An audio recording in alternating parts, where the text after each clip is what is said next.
ముందుకు వస్తే ఏం జరుగుతుందో అనేటువంటి భయంతో ఆ పడినటువంటి యేసు ప్రభువుకి ఆ సిలువను మోయడానికి ఎవరు ముందుకు అప్పుడే ఆ సమయంలో కురేనీయుడు అనేటువంటి సీమోను ఆ గుంపులోకి వచ్చి ఏం జరుగుతుందో చూద్దాం, ఏమిటి ఇక్కడ అలజడి అని వచ్చినటువంటి ఆ వ్యక్తి అక్కడ చూసినటువంటి ఆ స్థితిని అసలు జీర్ణించుకోలేనటువంటి పరిస్థితికి వెళ్ళిపోయాడు. చాలా దుఃఖపడ్డాడు, బాధపడ్డాడు. అయ్యో ఏమిటిది, ఏమిటి ప్రతి ఎంతమంది సైనికులు కలిసి ఒక వ్యక్తిని ఈ విధంగా హింసిస్తూ ఉన్నారు అని ఆయన తట్టుకోలేక, బాధ తట్టుకోలేక అతను చాలా లోపల మదనపడిపోతున్నాడు.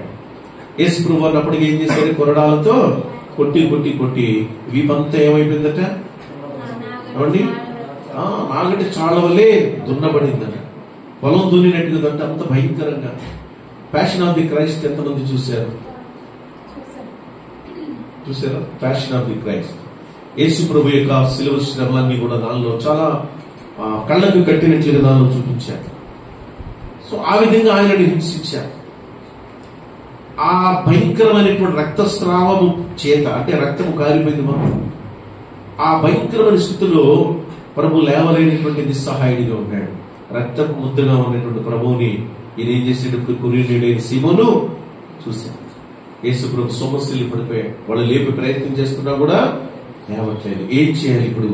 ఈయన ఏం చేశాడు తెలుసా? కురేనీయుడైన సీమోను ఏం చేశాడు, ఆ సిలువను నేను మోయాలి అనుకుని అక్కడ ఆయన ఉన్నప్పుడు వాళ్ళు ఏం చేశారండి, ఏం చేశారు, ఆయనని ఆయన లాగేశారు. అంటే ఆయన కొంచెం ముందు ఒక అడుగు ముందుకు వేసి, ఎందుకు అడుగు ముందుకు వేశాడు కురేనీయుడైన సీమోను అంటే, ఆ సిలువని ఇప్పుడు ఎవరు మోయాలనుకున్నాడుక, తాను మోయాలనుకున్నాడు. తాను మోయాలనుకుని ముందుకెళ్ళినప్పుడు సైనికులు ఏం చేశారు, ఆ సిలువని తీసి, ఇప్పుడు ఇందాక చదువుకున్నాం కదా, చదువున్నాను అంటే చదువమ్మా 26 పల్లెటూరు నుండి వచ్చుచున్న కురేనీయుడైన సీమోనును ఒకరు పట్టుకొని యేసు వెంట సిలువను మోయుటకు అతని మీద దానిని పెట్టిరి. గొప్ప జనసమూహము ఆయనను గూర్చి రొమ్ము కొట్టుకొనుచు దుఃఖించుచున్న చాలా మంది స్త్రీలను ఆయనను వెంబడించిరి. యేసు వారి వైపు తిరిగి, యెరూషలేము కుమార్తెలారా, నా నిమిత్తము ఏడవకుడి, నీ నిమిత్తమును నీ పిల్లల నిమిత్తమును ఏడువుడి.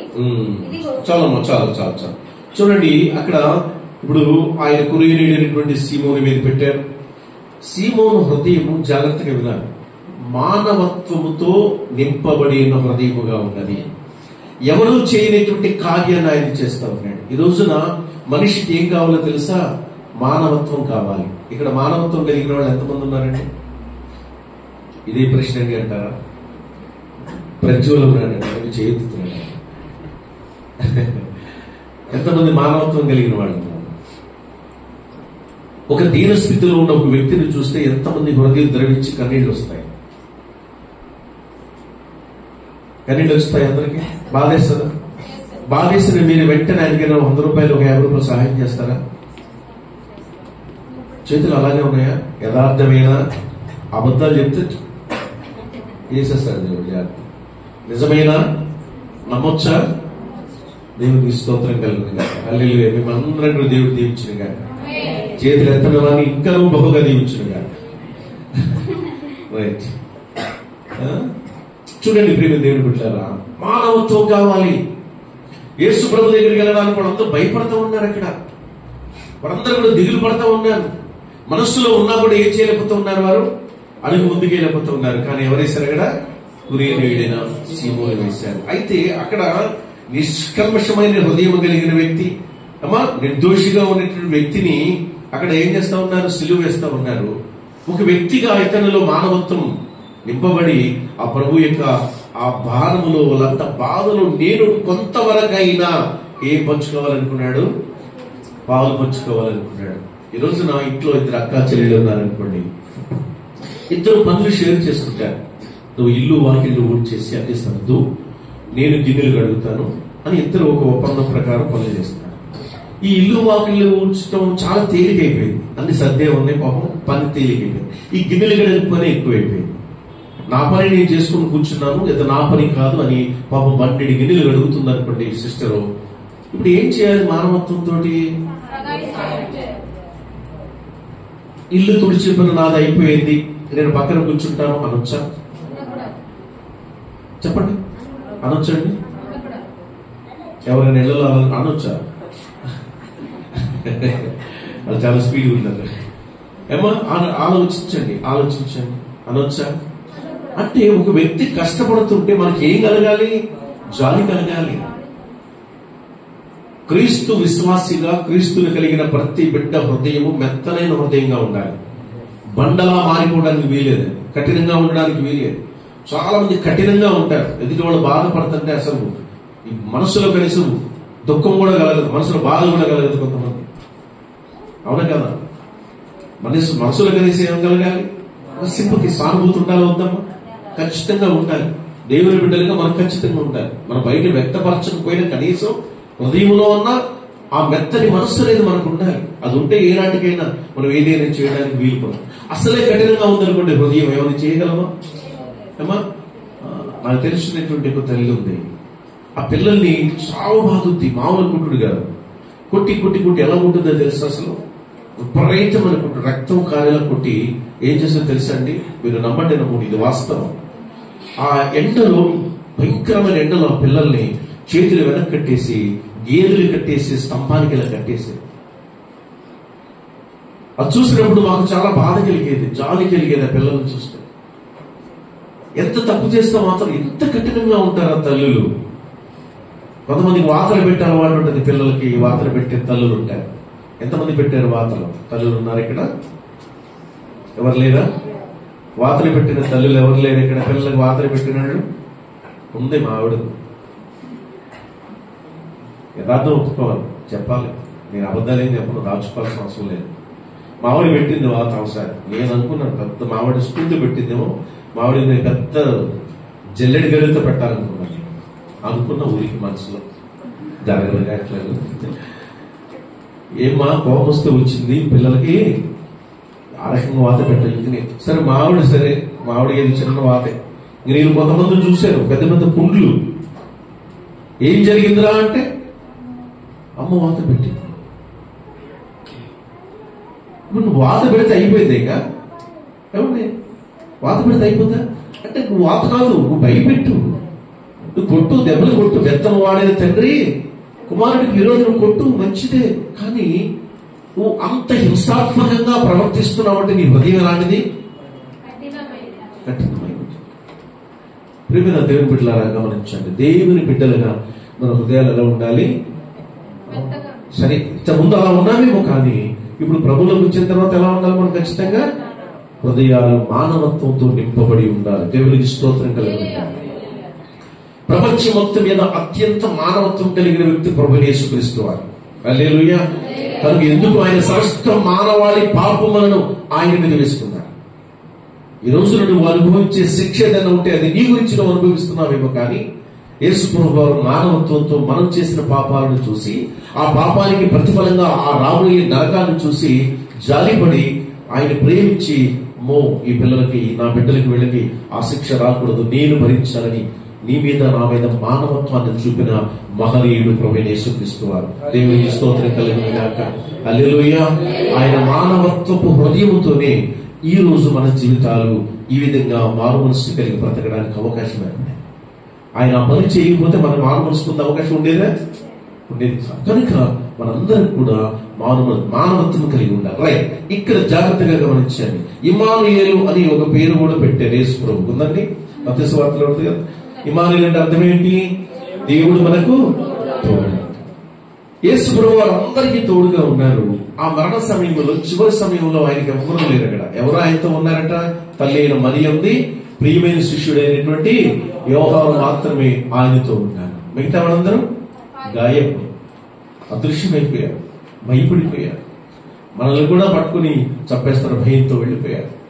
సో వాళ్ళిద్దరు మాత్రమే ఉన్నారు. కాబట్టి ఈ కురేనీయుడైన సీమోను ఎందుకు సిలువను మోస్తున్నాడో కూడా తనకు అసలు వాస్తవంగా తెలియదు. కానీ ఆ సమయంలో తనకి ఇవ్వబడినటువంటి మానవత్వపు హృదయముతో ఆ ప్రభు పడుతున్న వేదన చూసి, ఆ బాధ చూసి ఈరి వెళ్లి సిలువని ఆయన మోయడం చూశాడు.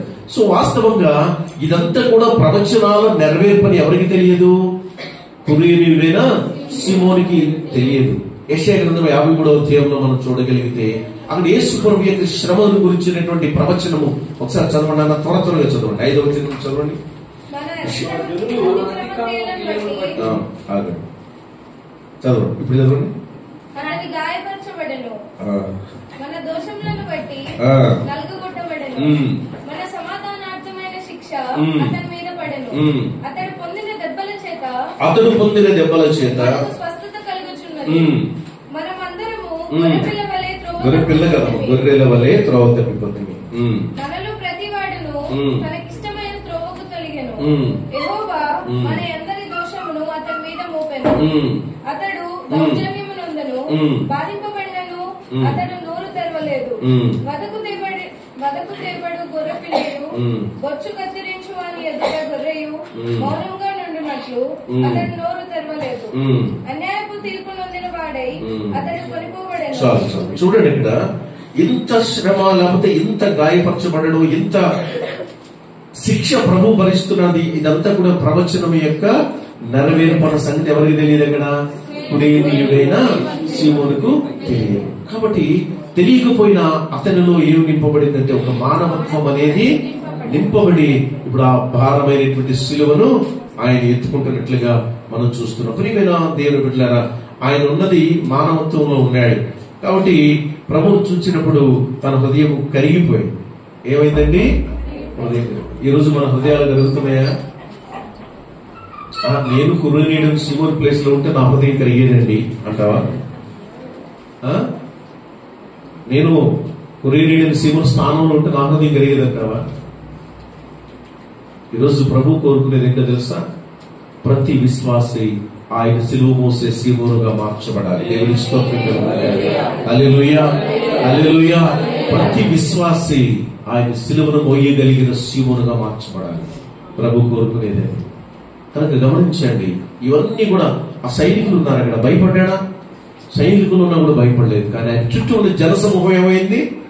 భయపడిపోయింది. ఏడుస్తున్నారు తప్ప ఎవరో ఒక అడుగు ముందుకు వేయట్లేదు. ఎవరైనా యాక్సిడెంట్ రోడ్డు పక్కన పడిపోతే మనం కూడా ఏం చేస్తాం? అందరం అయ్యో అయ్యో అయ్యో అంటాం, లేకపోతే సెల్ ఫోన్ తీసుకుని వీడియో చిత్రీకరణ, అంతే తప్ప వెళ్ళి వాళ్ళకి సహాయం చేసే మనసు ఉందా? ఎవరిని సహాయం చేశారు ఎప్పుడైనా?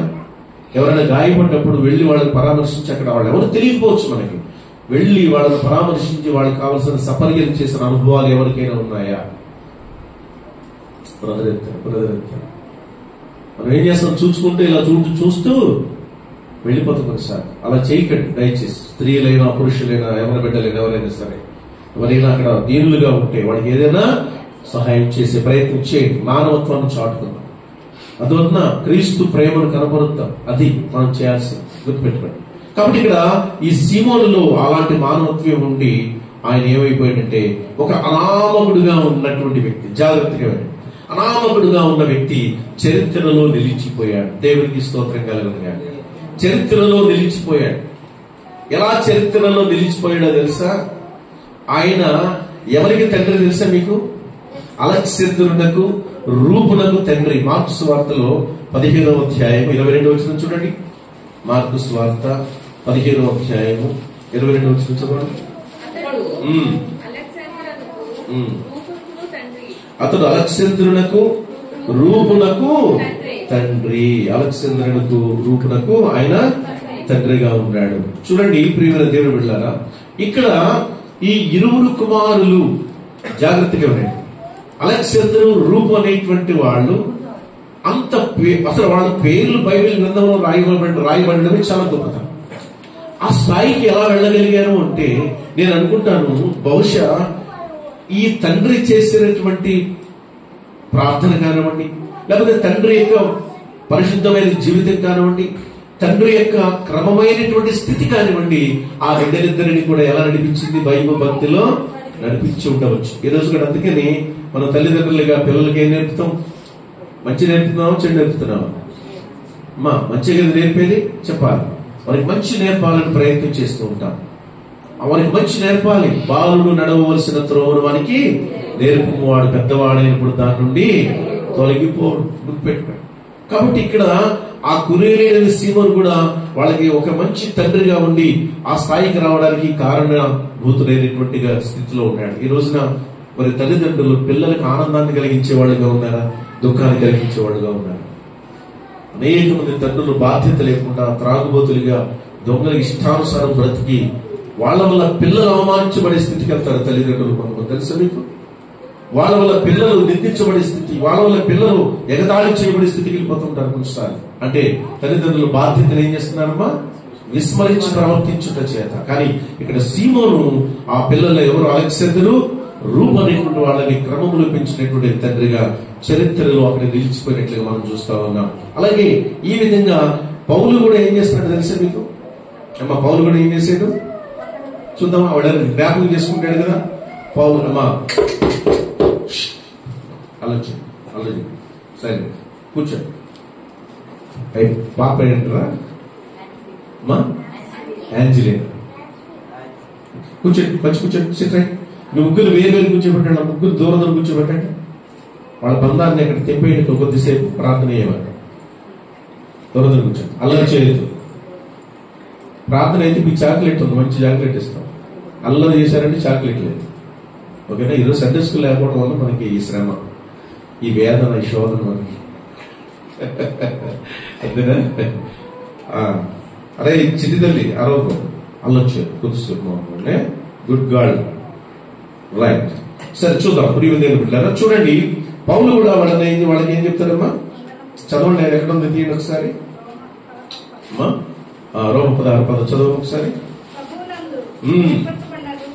ప్రభువునందు ఏర్పరచబడిన రూపునకు వందనములు, అతని తల్లికి వందనములు, ఆమె నాకును తల్లి. ప్రియమైన దేవుని బిడ్డలారా చూడండి, ఇక్కడ మనం ఒకసారి చదవడమ్మా. ప్రభువునందు ఏర్పరచబడిన రూపునకు వందనములు, ఆమె నాకును తల్లి. చూసారా?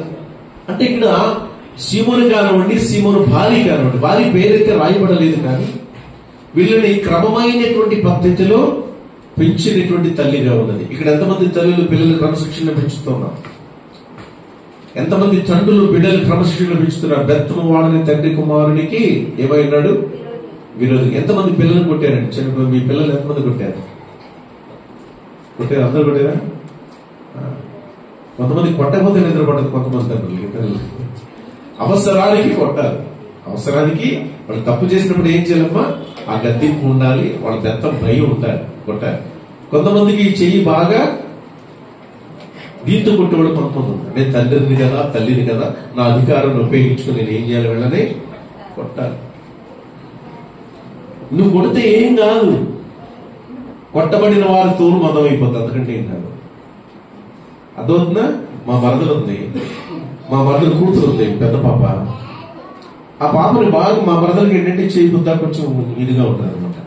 మామూలు కొట్టేది కాదు. ఇవి కొట్టించుకొని ఇక రేపు తనకి ఏమంటే అలవాటు అయిపోయింది. ఏం జరిగినప్పుడు ఏం చేస్తే అప్పటి మమ్మీ నేను ఏమిటి వెళ్ళిపోతాను అనమాట. అలవాటు అయిపోయింది అనమాట.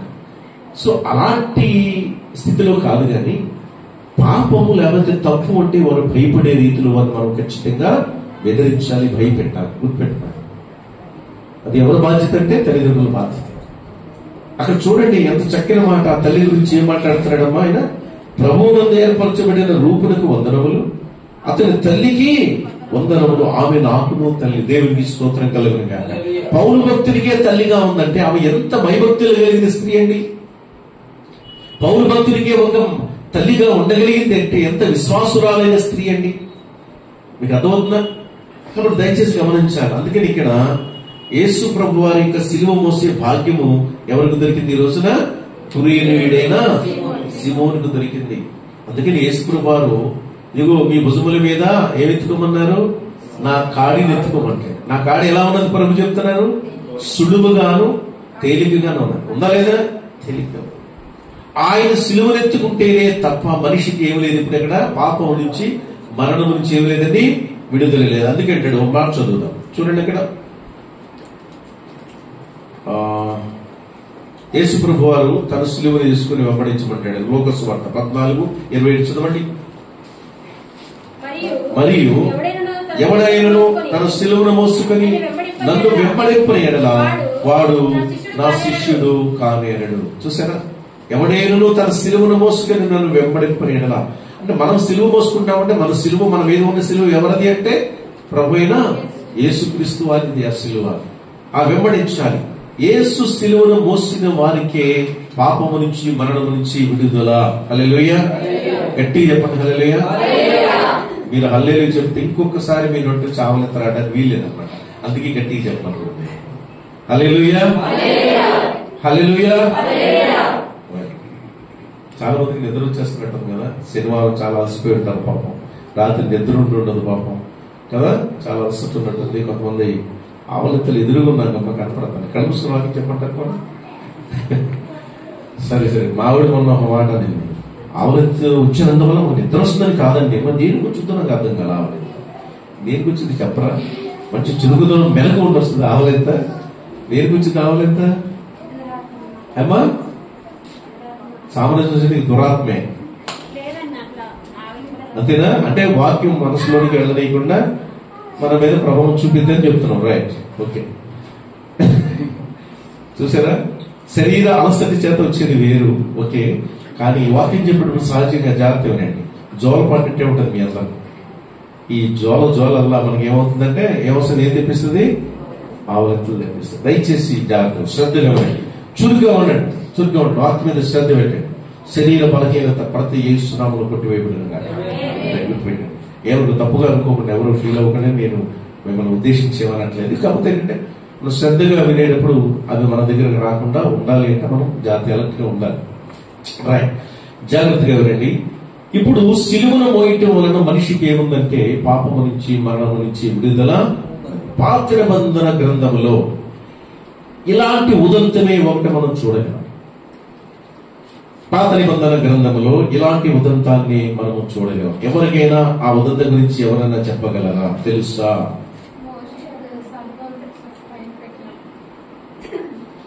అసలు మోయలేదుగా, చూడటమే కదా. చేతులు మోసారు. ఎవరైనా చెప్పగలరా? చెప్పినాడు 100 రూపాయల ప్రైజ్ గిఫ్ట్.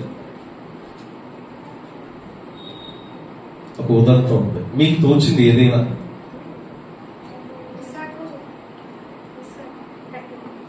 కాదమ్మా, సరే ఇంకో ఎగ్జాంపుల్ చెప్తాను. దావీదు కాలంలో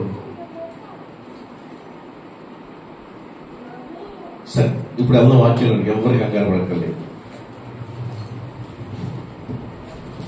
దావీదు మరణమయ్యేటప్పుడు జాగ్రత్తగా, దావీదు చనిపోయేటప్పుడు సొలొమోనుని పిలిచి కొన్ని మాటలు చెప్పాడు. మొదటి రాజుల గ్రంథము మనం చూడగలిగితే 2వ అధ్యాయం. మీరు తీసి చదవకండి, ముందు వినండి, తర్వాత నేను చెప్పేటప్పుడు వాక్యం బాగా చూడొచ్చు. జాగ్రత్త వినండి. అక్కడ మొదటి రాజుల గ్రంథము 2వ అధ్యాయం 26 వచనం చదువుతాం. ఇప్పుడు చదవండి. మొదటి రాజులు 2:26 చదవండి. యాజకుడైన అబ్యాతారు సెలవిచ్చిన, అదేనా? మొదటి రాజులు 2:26 చదవండి. తర్వాత రాజు యాజకుడైన అబ్యాతారునకు సెలవిచ్చినదేమనగా, అనాతోతులో నీకు కలిగిన పొలములకు వెళ్ళుము.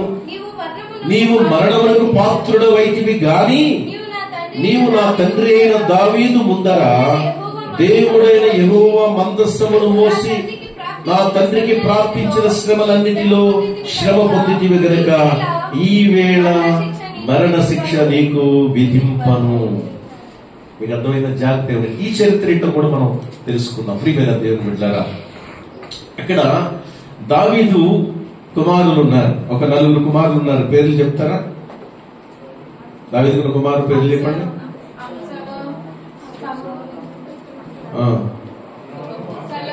చెప్పరా?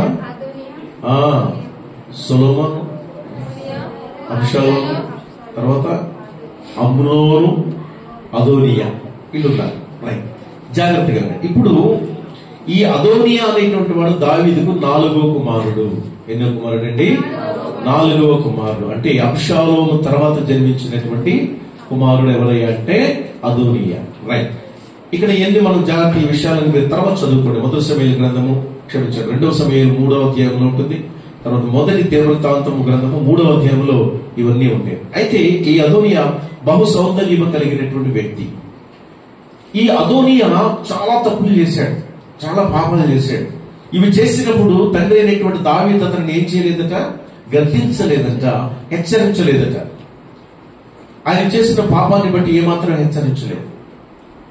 ఏలీ కూడా ఏం చేశాడండి, యాజకుడైన ఏలీ కూడా ఏం చేశాడు, తన కుమారులైన హోఫ్నీ ఫీనిహాసులు పాపం చేస్తున్నప్పుడు, తప్పు చేస్తున్నప్పుడు ఏదో మాట వరుసగా మందలించి వదిలేశాడే తప్ప వారిని క్రమమైన పద్ధతులను నడిపించే ప్రయత్నం ఎంత మాత్రమైనా చేయలేదు. కాబట్టి దానికి తగిన మూల్యం కూడా ఆయన చెల్లించుకున్నాడు. ఇక్కడ కూడా దావీదు కూడా చేసిన పని ఏమిటి అంటే అదోనియాని ఏమాత్రం హెచ్చరించలేదు. దీనిని బట్టి అదోనియా ఏం చేస్తా ఉన్నాడు, ఇంకా భయంకరమైన స్థితిలోకి వెళ్ళిపోతా ఉన్నాడు. ఇక్కడ జాగ్రత్తగా వినండి. అయితే ఇప్పుడు దావీదు చనిపోయేటువంటి సమయం ఉన్నది. దావీదు అప్పటికే ఎవరు చనిపోయారు, అమ్నోను చనిపోయాడు, అప్పటికే అబ్షాలోము కూడా చనిపోయారు. ఇప్పుడు మిగిలి ఉన్నది ఎవరు, సొలొమోను ప్లస్ అదోనియా మాత్రమే ఉన్నారు. అయితే ఇప్పుడు ఇక్కడ నేనే రాజును అవుతానని గురించి చెప్పి ఏం చేసేవాడో తెలిసేనా, ఏం చేసేటట, గుర్రాలని రథాలని ఏర్పరచుకొని తనకు ముందుగా పరిగెత్తడానికి ఒక 100 మందినో 50 మందిని తీసుకుని ఈయన రాజుగా తనను తాను ప్రకటించుకోవడానికి వెళ్ళిపోతున్నాడు. జాగ్రత్తగా వినండి.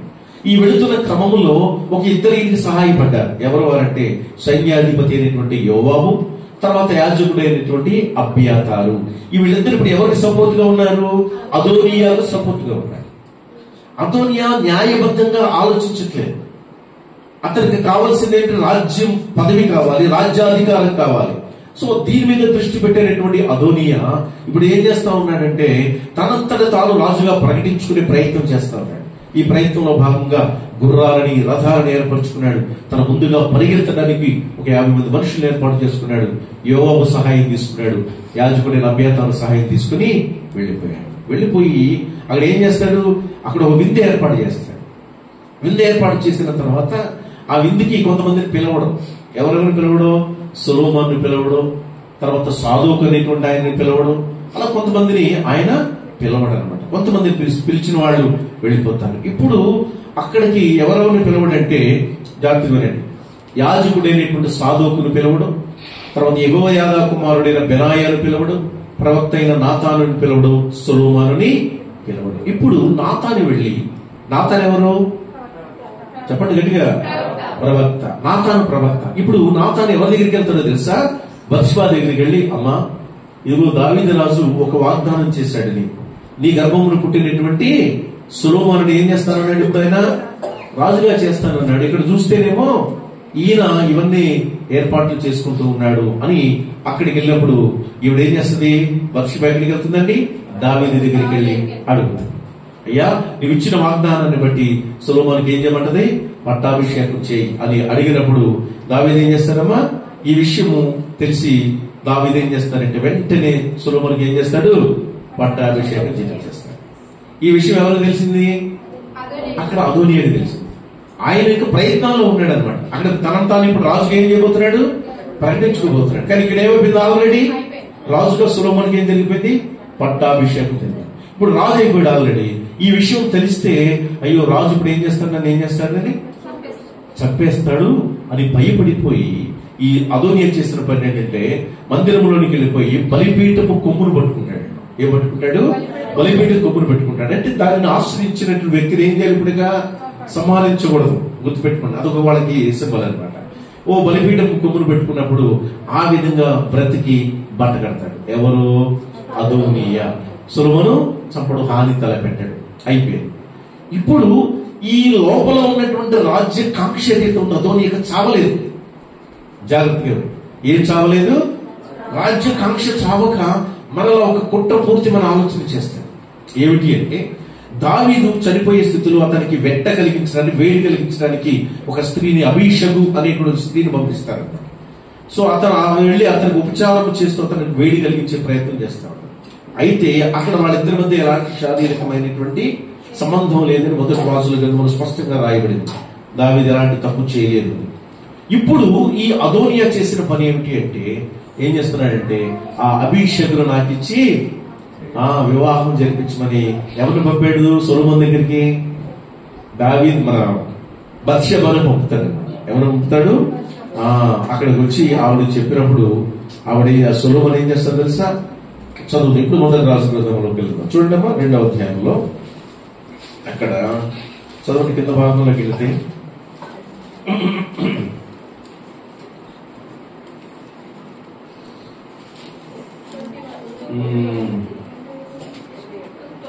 చదవండి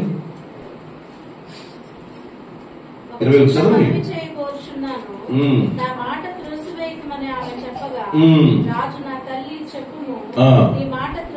త్రోసివేయనగా శూనేమీరాలైన అబీషగును ఈ సహోదరుడైన అదోనియాకు పెళ్లికి అప్పగింపవలెను. అందుకు రాజైన సొలొమోను శూనేమీరాలైన అబీషగును మాత్రమే అదోనియా కొరకు అగుటయేలా, అతడు నా అన్న కాబట్టి అతని కొరకును యాజకుడైన అబ్యాతారు కొరకును సెరూయా కుమారుడైన యోవాబు కొరకును రాజ్యమును అడుగుమని తన తల్లితో చెప్పాను. చాలు చాలు. చూడండి అక్కడ ఏమన్నాడు, ఆ కుట్ర ఎవరికి అర్థమైంది? ఇప్పుడు బత్షెబాను చెప్పి పంపించాడు అదోనియా. అదోనియా మనసులో ఉన్నటువంటి విషయం ఎవరికి చెప్పింది? ఇప్పుడు వచ్చావిడే సొలొమోన్. సొలొమోన్ ఏమన్నాడు? సొలొమోన్ కుట్ర అర్థమైపోయి, అమ్మా నువ్వేమడుగుతున్నావు అక్కడ? అదోనియా కొరకు అభిషేకును అడుగుతున్నావేంటి? అబ్యాతారు కోసం అడగవా? యోవాబు కొరకు అడగవా? వారి కోసం కూడా అడుగు అని ఆయన ఒక విధమైనటువంటి అది వెటకారమే కావచ్చు అది అంటూ ఇప్పుడు కింద వచ్చిన ఏమంటాడంటే 23వ వచనం ఉన్నాడు, సొలొమోను యెహోవా తోడు అదోనియా పలికిన ఈ మాట వలన అతని ప్రాణములకు నష్టము రాకపోయినలా దేవుడు నాకు గొప్ప అపాయము కలుగు చేయునుగాక. చూసారా చూసారా? కాబట్టి ఇప్పుడు కుట్ర అర్థమైపోయినటువంటి సొలొమోను అక్కడ ఎవరికి ఆజ్ఞించాడండి? ఎవరికి ఆజ్ఞించాడు?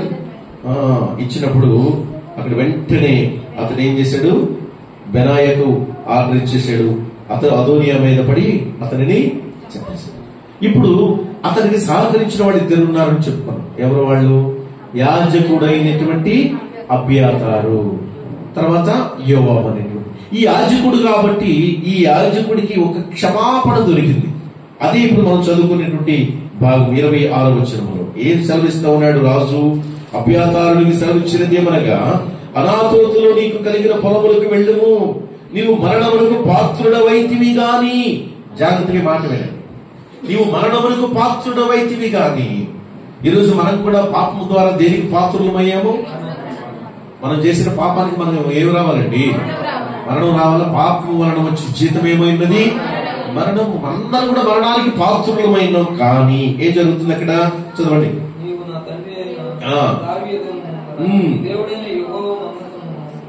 నీవు నా తండ్రి అయిన దావీదు ముందర దేవుడైన యెహోవా మందసమును మోసి. చాలు. యాజకుడైనటువంటి అబ్యాతారు ఇప్పుడు దావీదు ఎదుట దేనిని మోసాడట?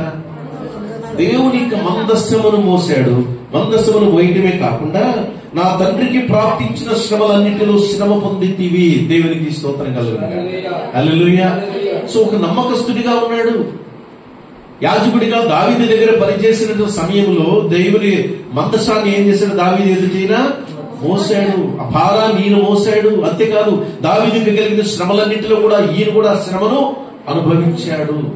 కనుక నీవు ఈ పని చేసావు కనుక నీకేం రాదంటున్నామో చూడగా, ఈ వేళ మరణ శిక్ష నీకు విధింపను. దేవునికి స్తోత్రం కలుగునుగాక. హల్లెలూయా. దేవుని మందస్సము మోసిన వ్యక్తికి మరణ శిక్ష తప్పించబడింది. దేవుని మందస్సము మోయబడిన వ్యక్తికి మరణ శిక్షను చేంజ్ చేయబడ్డాడు. ఆయన తప్పించబడ్డాడు. ఆలోచించే ఈ రోజున ప్రభు యొక్క ఆ శిలువ మోయటం వలన నీకు నాకు రావాల్సిన మరణ శిక్ష కొట్టివేయబడుతూ ఉన్నది. దేవునికి స్తోత్రం కలుగునుగాక. హల్లెలూయా. ఎందుకని ఇది ఆయన శ్రమలలో మనం పాత్రులుగా ఉన్నాం. ఆయన మరణములోనికి పాత్రులుగా ఉన్నాం. అందుకని మారు మనస్సు పొంది బాప్తిసం పొందిన వాళ్ళు ఆయన మరణములోనికి ఏం పొందారట? బాప్తిసం పొంది ఉన్నారు. అంటే ఆయన శ్రమను మనం అనుభవించాలి. ఆయన కష్టాలు మనం అనుభవించాలి. యేసును సిలువ మోయటం అంటే ప్రభు చెప్పిన నా కాడే తేలికే భారం కాదు సులువుగానే అని చెప్పారు. కానీ వాస్తవంగా ఈ రోజున యేసు ప్రభుని కలిగి బ్రతకడం ఎంత కష్టంగా ఉందో కదండి. ఉందా లేదా? అమ్మో, అరే అబద్ధం రాకుండా ఎట్లా ఉంటామండి, సిగరెట్లు లేకుండా ఎట్లా ఉంటామండి, మందు లేకుండా ఎట్లా ఉంటామండి. కష్టం అండి. నిజమే, కష్టమేనా అనిపిస్తుంది. మనుషులకి సహజంగా అనిపిస్తుంది కష్టమే. కానీ ప్రభువులో అడుగు పెడితే అంతా తేలిక అవుతుంది. దేవుని స్తోత్రం కలుగునుగాక. చూచేవాడికి కష్టమే, బయట నుండి చూసే వారికి కష్టంగానే ఉంటుంది, కానీ ప్రభువులో ఒక్క అడుగు వేసిన తర్వాత తేలిగ్గా ఉంటుంది. నేను ఇష్టం అదే ప్రభు చెప్పాడు, నా కాడు ఎలా ఉందంటే ఆయన సుడువుగా ఉంది, తేలిక నా భారము తేలిగ్గా ఉంది. మీకు అర్థమైంది కదండి. సో అంటే ఏంటి, నువ్వు చూస్తే అలాగే అనిపిస్తుంది, కానీ నువ్వు చూడటం కాదు. నువ్వేం చేయాలి? కురేనీయుడైన సీమోను సిలువను చూచాడు, చూడటమే కాదు ఏం చేసాడు, ఇప్పుడు ఆ సిలువని మోసాడు. సో ఆ సిలువను మోయటం వలన కురేనీయుడు అతనికి ఏదున్నా కూడా అదంతా కొట్టివేయబడి యేసు ప్రభువుకి సాక్షిగా చరిత్రలో ఆయన అలా నిలిచిపోయాడు. దేవునికి స్తోత్రం కలుగునగాక. ఈ రోజున యేసు ప్రభు సిలువ మోయటం వలన నీకు కూడా మరణ శిక్ష తప్పించబడుతుంది. ఎంతమంది ఇప్పుడు సిలువ మోసే భాగ్యం నీకు వచ్చిందా రాలేదా? ఆల్రెడీ కురేనీయుడిని సీమోను కొట్టేసాడు, నీకు ఛాన్స్ నాకు లేదని అంటారు. నీకు లేదా? ఆయన సిలువ మోసే భాగ్యం నీకు ఇవ్వలేదా దేవుడు? మరి మోస్తున్నావా? మోస్తున్నావా? మోయలేక పక్కన పెట్టేవా? ఏమండి చెప్పాలి, మోస్తున్నావా? మోయలేక పక్కన పెట్టావా? నిజంగా మోస్తున్నారా? అబద్ధాలను చెప్పండి అమ్మా. చూడండి అక్కడ మాట, ఆయన శ్రమలలో ఏమైనా అతను ఏమైనా పాలిభాగస్తుడిగా ఉన్నాడు. అక్కడ చూడండి అది చక్కని మాట, నా తండ్రికి ప్రార్థించిన శ్రమలన్నిటిలో శ్రమ పొందితివి.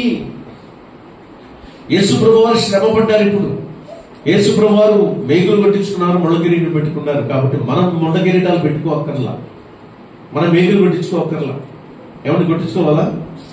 ఆయన కొట్టించుకోవడానికి ప్రయత్నం చేశారంటే మేకులో చోట ఒక ఊర్లో యేసు ప్రభులాగా సిలువ వేయించుకోవాలని ప్రయత్నం చేస్తే ఎవరో పోలీసులు కంప్లైంట్ ఇచ్చారట.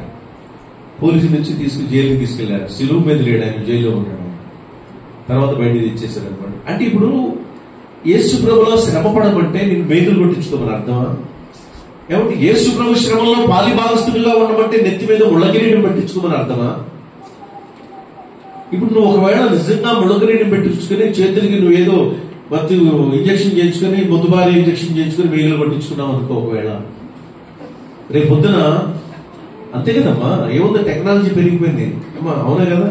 ఏముంది, మత్తు ఇచ్చే ఇంజక్షన్ అంతవరకు మొద్దుబారి ఇంజక్షన్ ఉంటే మేలు కొనుక్కుంటారంట, మనం కొట్టించుకుని పెద్ద విషయం ఏముంది, అవునా కదా?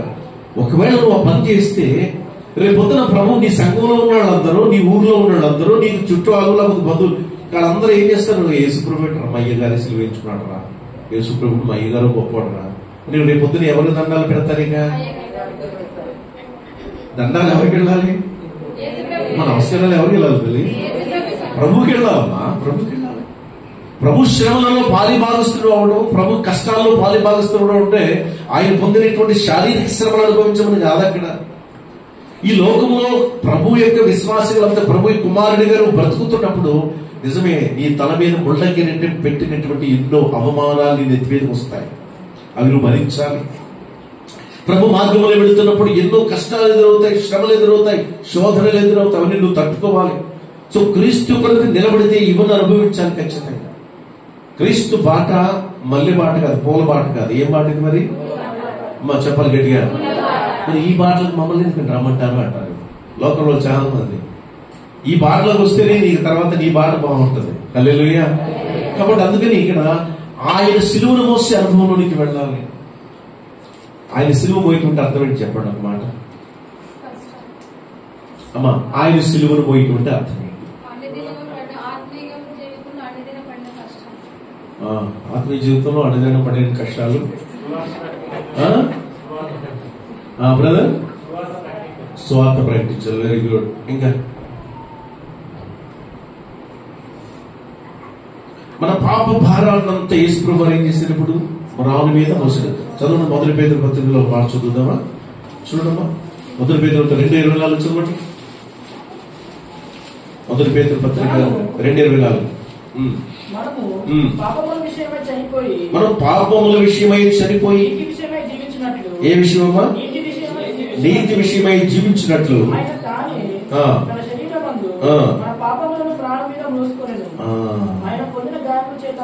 స్వస్థతను. చాలా చూడండి, మనము పాపముల విషయమై చనిపోయి నీతి విషయమై జీవించినట్లు ఆయన తానే తన శరీరమందు మన పాపములను మ్రాను మీద మోసుకొనెను. ఆ మ్రాను ఏంటి? యేసు ప్రభువారు భరించినటువంటి మ్రాను ఏంటమ్మా? సిలువే. సిలువే. ఆ సిలువ ఏంటిదంటే చూడండి, రాయబడింది స్పష్టంగా, మన పాపములను, మన పాప భారము సిలువ రూపములు యేసుప్రభువు వారు ఏం చేశారు? ఇప్పుడు భుజముల మీద మోసారు. ఎవరి భారం? ఇప్పుడు ఎవరి పాప భారం అది? సరే, మన పాప భారం మనం మోస్తే అది వేరే విషయం. మన పాప భారం ఇప్పుడు యేసుప్రభువు వారు తన పాప భారాన్ని మోయలేదండి. ఆయన పాప భారాన్ని మోసారా? ఆయన పాప భారాన్ని ఇప్పుడు ఏం చేశారు? ఆయన మన పాప భారాన్ని మోసి ఒక మాట చెప్పారు, ఇగో ఎవడైనా తన సిలువను ఎత్తుకొని. ఇప్పుడు మనం కూడా ఈ పాప భారాన్ని ఏం చేయాలి? మనము మోసి దాని నుంచి మనం ఏం చేయాలి? బయటికి రావాలి. గుర్తుపెట్టుకోండి, ఆ భారాన్ని మనం ఖచ్చితంగా ఏం చేస్తాం? మోస్తాం. అందుకని మోసేటప్పుడు దేవుడు జాలి కలిగి మరలా ఏం చేస్తానంటే నిన్ను ఆ భారం నిన్ను మోయనీయకుండా నీ కొరకు నా కొరకు ఆ భారాన్ని ఆయనే మోసి నీకు విడుదలను స్వేచ్ఛనిచ్చాడు. దేవునికి స్తోత్రం కలుగుతాయి. హల్లెలూయా. ఇప్పుడు నీ సిలువను ఎత్తుకోవడం అంటే అర్థం ఏమిటంటే నువ్వు ప్రభు యొక్క భారాన్ని నీ భుజాన్ని వేసుకోవడం. నీ భారాన్ని ఆయన మోసాడు, నీ పాప భారాన్ని ఆయన మోసి నీకు విడుదలనిచ్చాడు కదా. ఇప్పుడు నువ్వు ఆయన భారాన్ని భుజాన్ని ఎత్తుకోవాలి. ఏమిటి ఆయన భార్య? బ్రదర్ చెప్పారు, సువార్త. ఏం చేయాలట? సువార్త ప్రకటించాలి, ఆత్మలను రక్షణలోకి నడిపించాలి, నీ ఆత్మ నువ్వు కాపాడుకోవాలి, ప్రభు రాకడ గురించి సిద్ధపడాలి, నశించే లోకంలో పాపపు లోకంలో అనేక మందిని ప్రభు కొరకు సంపాదించాలి. ఇప్పుడు ఈ భారమైన సిలువను ఎంతమంది మోస్తున్నారు? ఎంతమంది మోస్తున్నారు? మీ బంధువులకి, మీ స్నేహితులకి సువార్త ఎంతమంది చెప్పారు? చెప్పి ఎన్ని సంవత్సరాలు? ఎన్ని సంవత్సరాలు? ఒక సేవకుడు అంటాడు, ఒక్క ఆత్మకైనా ఒకరోజు సువార్త చెప్పకపోతే నాకు అన్నం బుద్ధి కాదంటాడు. మీరు అనొచ్చు, నిజమే సేవకులు గారు మీ పని ఏంటి అనుకుంటారు. సేవకుల పనే. ఎవరి పనేది? ఎవరైతే క్రీస్తునందు విశ్వాసం ఉంచుతారో వాళ్ళందరికీ బాధ్యత ఉన్నది. దేవునికి స్తోత్రం కలుగునుగా. హల్లెలూయా. నీ కుటుంబాన్ని నువ్వు బాగు చేసుకోవాలని తప్ప నువ్వు కలిగి ఉంటావు కదా. నీ కుటుంబాన్ని ప్రయోజనకరమైన రీతిలో నడిపించుకోవాలని ఆశ కలిగి ఉంటావు కదా. ఈ రోజున ప్రభు కోరేదండి తెలుసా, నీ కుటుంబం గురించి నువ్వు ఆలోచన చేయొద్దండి. అంటే దాని అర్థం ఏమిటి అంటే ఆత్మ సంబంధంగా నశించిపోయేటువంటి వారి కొరకు నువ్వు ఆలోచన చేసి వారందరినీ కూడా రక్షణలోకి నడిపించే తపన నువ్వు కలిగి ఉండాలి. ఆ తపన ఉందా మనకి ఈ రోజున? ఆ తపన ఎప్పుడు వస్తుందో చెప్పనా? మనం ఆల్రెడీ ఫుల్ ప్లెడ్జ్డ్ గా ప్రభువులో ఉన్నప్పుడు కరెక్ట్ గా ఆ తపన మనకు వస్తుంది. అసలు మనమే సరిగా లేకపోతే గుడ్డివాడికి దారి చూపగలడా? మా చూపుతాడా? నా కళ్ళు ఎవరే నువ్వు నడవలేవరా, నేను చూపిస్తారా అన్నాడు అనుకో, కళ్ళు లేని వాడు పాపం ఇద్దరు కలిసి ఎక్కడ పడతారు? గుట్లో పడతారు. అలాగే గుడ్డివాడికి నడక నేర్పగలడా? ఊపిలో పడతాడు ఎవరైనా? ఊపిలో పడిపోయాడు, ఈయనకి 2 చేతుల్లో అనుకుందాం సపోజ్, అది నేను రక్షిస్తాను రా అంటాడు. ఎట్లా రక్షించగలడా? సో అలాగే ఈ రోజున అసలు ముందు మనల్ని సిద్ధపరచుకోకపోతే మనం ఎదుటి వాడికి ఎలా చెప్తాం? అయితే తేలికండి ఈ రోజులో. అసలు మనం ఎక్కడన్నా ఎదుటి వాడికి చెప్పేయచ్చండి, నాకు సింపుల్ థింగ్ అది ఈ రోజుల్లో అనుకుంటున్నారు చాలా. జాగ్రత్త, మనం సిద్ధపడి ఉండాలి, ఎదుటి వారిని ఏం చేయాలి? సిద్ధపరచాలి. దేవునికి స్తోత్రం కలుగుతుంది. హల్లెలూయా. ప్రియమైన దేవుని బిడ్డలారా, అందుకని ప్రభు పిలిచాడు, ప్రయాసపడి భారము మోసుకునిచున్న సమస్త జనులారా ఆయన దగ్గర. మనం ఏదో అసలు మోయాల్సిన భారం మోయట్లా. యేసు ప్రభు యొక్క ఉద్దేశ భారాన్ని మనం మోయట్లేదు, కానీ అనవసరమైన భారం అంతా నెత్తి మీద పెట్టుకుని బాధపడతాం. అందుకోసం ప్రభు పిలుస్తున్నాడు, ప్రయాసపడి భారం మోసుకునిచున్న సమస్త జనులారా నా దగ్గరంటే నేను మీకు ఏం కలిగిస్తాను? విశ్రాంతిని కలిగిస్తాను. ఒక ముసలాం నెత్తి మీద మోడ పెట్టుకున్నప్పుడు జాలిపడి ఏం చేశాడు? మన కార్తీక్ లాంటి ఆయన కారులో వెళ్తే అమ్మరా మూట కష్టపడతాను, నా కారులో కూర్చొని ఆయన కూర్చోబెట్టుకున్నాడు. సరే కూర్చోబెట్టుకుని వెళ్ళిపోతున్న తర్వాత ఈ ముసలం ఎంత ఆనందపడుతున్నా కదా కారులో కూర్చొని అని పాపం తన ఆనందాన్ని ఒకసారి తన ముఖంలో చూద్దాం అనుకుని ఆ మధ్యలో మిర్రర్ నుంచి చూశాడు. కారు నడుపుతూ కార్తీక్. ఏం కనపడింది కార్తీక్కి? ముసలమ్మ మూట నెత్తి మీద పెట్టుకుని వచ్చింది కారులో కూడా. ఎట్లా కారులో కూడా ఎట్లా కూర్చుంది? మూట నెత్తి మీద పెట్టుకుని కూర్చుంది. అంటే ఏంటి? ఆమెని ఆ భారం గురించి తప్పించాలని అనుకొని కాళ్ళు కూర్చోబెట్టుకుంటే ఆమె ఇంకేం చేస్తుంది? ఈరోజు ప్రభు నీకు నాకు ఆ భారం తప్పించాలని ఆయనలో నడిపిస్తూ ఉంటే ఇంకా నువ్వు ఆ పాపకు మూటను పెట్టుకుని కూర్చున్నావు. ఇప్పుడు చెప్పండి, ఎంతమంది మూట పెట్టుకుని ఉన్నారు? అబద్ధాలు అనుకోని చెప్పండి. ప్రభు నీ ఆనందాన్ని చూడాలి, నీ ముఖాన్ని చూడాలనుకొని నేను చూస్తున్నాడు, కానీ నువ్వేం చేస్తున్నావు? నెత్తి మీద ఏం పెట్టి కూర్చున్నాం? ఇంకా నాకు పెద్ద మూట కాదు కదండి, చిన్న మూట ఉంది అన్నాడు చేతులు.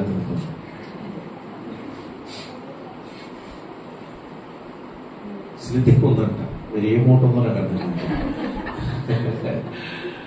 ఎవరంటే ఇంకా మూటలు పెట్టుకుని కూర్చున్నాడు. ఎంతకాలం పెట్టుకుంటారమ్మా?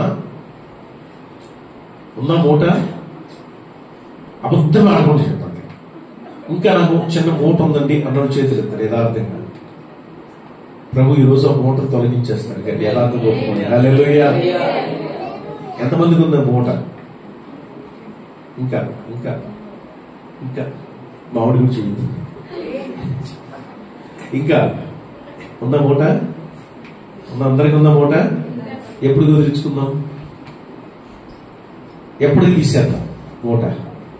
అందుకే ప్రభు పిలుస్తున్నాడు. ప్రభు డైలీ ప్రతిరోజు ప్రభు నేను పిలుస్తున్నాడు. ప్రయాసపడి భారము మోసుకొచ్చున్న సమస్త జనులారా నా ఎదురు రండి రండి రండి రండి, నేను నిన్ను తేలిక చేస్తాను, నీ భారాన్ని తొలగిస్తాను, నీ బరువు తీసేస్తాను, నీకు నెమ్మదినిస్తాను, సమాధానం ఇస్తాను అన్నా కూడా నా మూట నాది, వద్దయ్యా నువ్వు తీయద్దు, ఇది ఉండాలి నాకు, ఈ మూటకి నాకు అవినాభావ సంబంధం. అబ్బా నిజమే, పెట్టుకో, ఆ మూట తీసుకెళ్ళి ముంచుద్ది అక్కడ.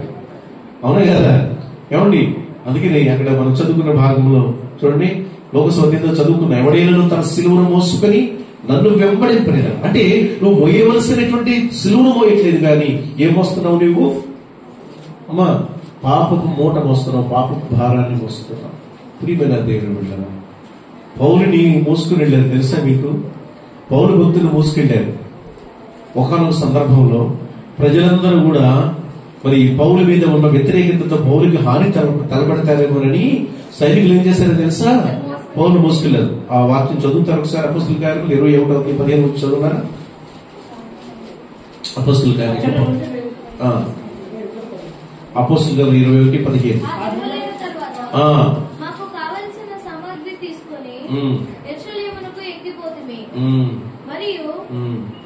అదేనా?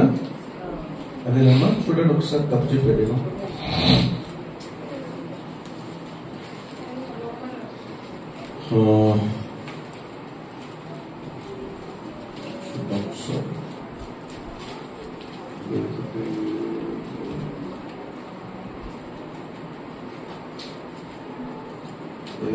అది ఏం తప్పు చెప్పినట్టు చూడమ్మా. ఆయనని మోసుకెళ్ళిపోతారు. ఇక్కడ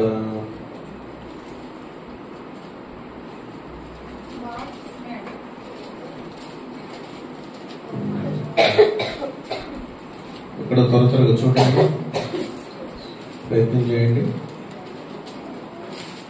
సడన్గా గుర్తురాదు.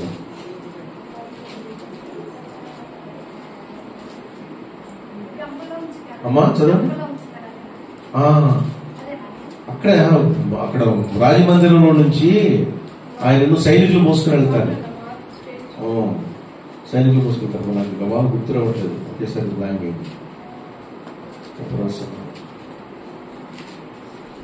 సరే, ఒక రైట్ అమ్మా, చూద్దాం, జరుగుతుంది.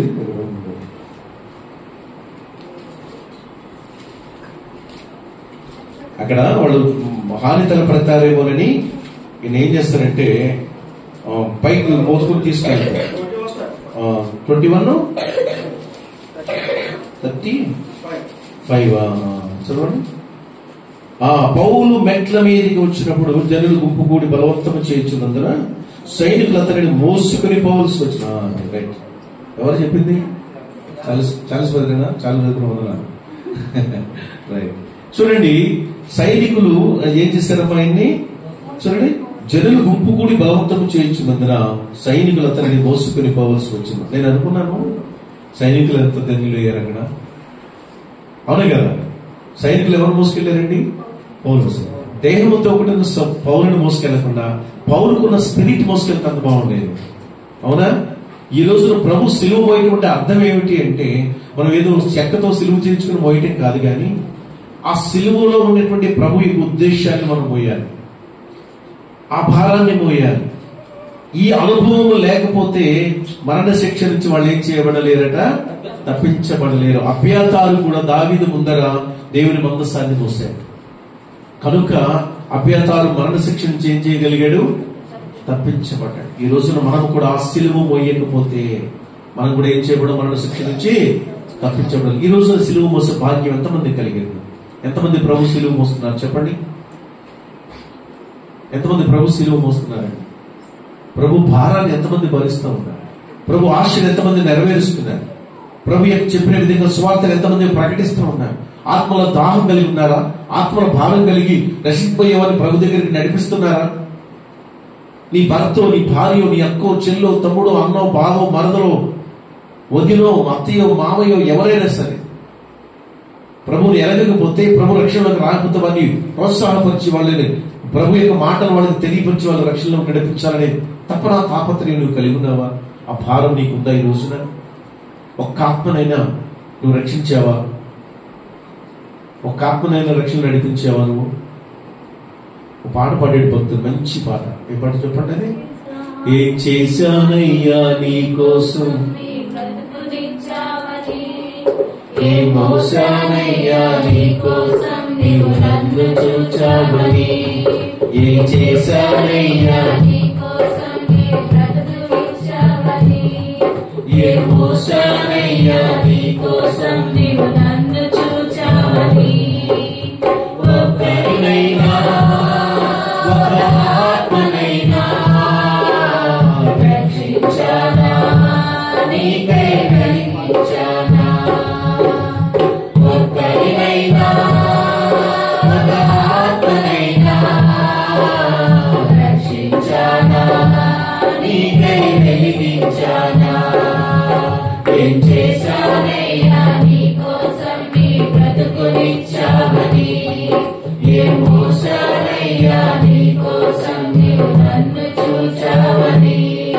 హల్లెలూయా, హల్లెలూయా. ఒక్కరినైనా రక్షించామా? హల్లెలూయా. ఒక్కరినైనా రక్షించామా? ఆలోచించు. బాధ కలిగిందా, కలగదమ్మా? ఈ రోజున ప్రభు ఏడ్చేది అందుకే. మాటి మాటికి ఏం చేస్తున్నాం? ఆయన మనం మరలా సిలువ వేస్తున్నాం. ఆయన గాయములను ఏం చేస్తున్నాం? మనము రేపుతున్నాం. గాయం రేపడం అంటే మీ అందరికీ తెలుసా అమ్మ? గాయం రేపడం అంటే మంచి ఉదాహరణ చెప్తాను, ఎగ్జాంపుల్ చక్కగా అర్థమయ్యే రీతిలో. ఒక భర్త భార్యను బాగా కొట్టాడు. ఆ భార్య ఏడుస్తుంది. సరే అందరూ అన్నారు, అమ్మా ఆ టాపిక్ తేబాకం, చాలా డిప్రెషన్ లో ఉంది, చాలా బాధపడుతుంది అన్నప్పుడు మనకు ఉండదు లోపల ఉబ్బరం ఆగదుగా. వెళ్ళిపోయి ఏం చేస్తాం? వదినా ఎక్కడ కొట్టాడు అన్నయ్య? దెబ్బ గట్టిగా తగిలిందా? ఆయన ఊరికి ఎందుకు కొట్టాడు? ఆమె చెప్పి పంపింది ఏంటండి? ఏం చెప్పి పంపారు? రేపొద్దు టాపిక్ తేవద్దని చెప్పి. కానీ మనకేం ఆగదు. ఏం చేస్తాం మనం? ఆ పుణ్యని ఏం చేస్తామమ్మా? రేపి రేపి రేపి. అవునా కదా? సో ఇప్పుడు ఈ రోజు నా విశ్వాసులుగా ఉన్న ప్రతి ఒక్కరిని చేసే పనిదే. యేసు గాయాలను మనం ఏం చేస్తున్నాము? ఎలా రేపుతున్నాము? మన పాపము క్రియల ద్వారా. జాగ్రత్త. ప్రభు ఉద్దేశం ఏంటంటే ఆయన సిలువను మనం మోయాలి. కురేనీయుడైన సీమోను సిలువను మోయగలిగిన భాగ్యాన్ని పొందుకున్నాడు భౌతికంగా. ఈ రోజున ఆత్మీయంగా ఆయన సిలువను ఎవరు మోయాలంటే మనం ఎవరు మోయాలి? ఆ భాగ్యం మనకి ఇచ్చాడు దేవుడు.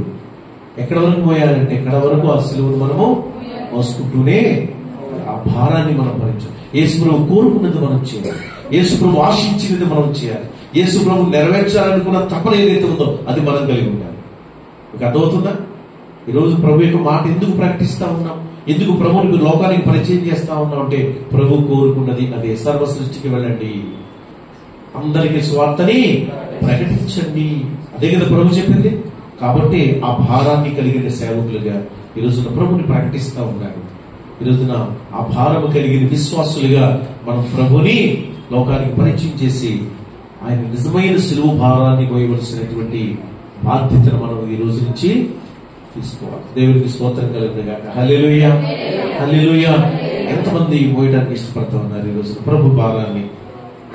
ప్రభు భారాన్ని ఎంతమంది మోయడానికి ఇష్టపడతా ఉన్నారు? ఈ రోజున ఒక్కసారి హృదయాన్ని పరిశీలించుకోండి. ఆయన చిత్తం నెరవేర్చడానికి ఎంతమంది ఇష్టపడతా ఉన్నారు? ఆయన సులువు భారాన్ని మోయగలిగిన అనుభవం నీకు కావాలి ఖచ్చితంగా. అది లేకపోతే నువ్వు దేని నుంచి తప్పించబడలేవట, మరణ శిక్ష తప్పించుకోలేవు. జాగ్రత్త. దావీదు శ్రమల్లో పాలి భాగస్తులైనటువంటి యాజకుడు అభ్యతారు ఏం చేయబడ్డాడు? ఇప్పుడైనా తప్పించబడ్డాడు. దేవుని మందస్సాన్ని దేవుని ఎదుట, దావీదు ఎదుట మోసినటువంటి అభ్యతారు తప్పించబడ్డాడు. ఈ రోజున ప్రభువు యేసుక్రీస్తు వారి యొక్క శిలువలను మోస్తే, ఆయన శ్రమలలో నిజమైన పాలిభాగస్తులుగా నీవు ఉంటే ఆ నిత్య నరకం అనే మరణ శిక్ష నుంచి నీవు కూడా తప్పించబడతావు. దేవునికి స్తోత్రం కలిగిన గాక. ఆ కృప దేవుడికి అనుగ్రహిస్తా ఉన్నాడు. భారం కలిగి ప్రభువును వేడుకో ఒకసారి. అయ్యా, నువ్వు ఈ లోకంలో పాప భారాన్ని మోస్తున్నానే కానీ ఇక నా భారాన్ని నువ్వు ఎప్పుడూ తొలగించావన్న సత్యాన్ని నేను గ్రహించలేక, నేను మోయవలసిన భారం ఏంటో నేను గ్రహించక ప్రభా ఇంకా లోకంలో నేను బ్రతుకుతున్నాను. కానీ ఈరోజు నాతో మాట్లాడేవయ్యా, నీ భారం ఏంటో నాకు తెలియపరిచావు.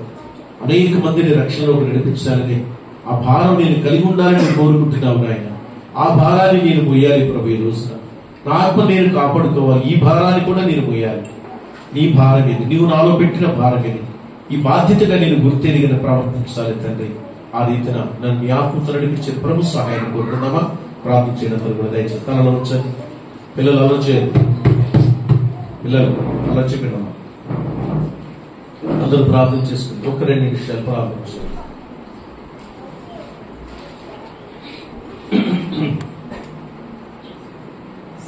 అందరూ కూడా ప్రార్థనలో దయచేసి 2 నిమిషాలు ప్రార్థన చేసుకోండి.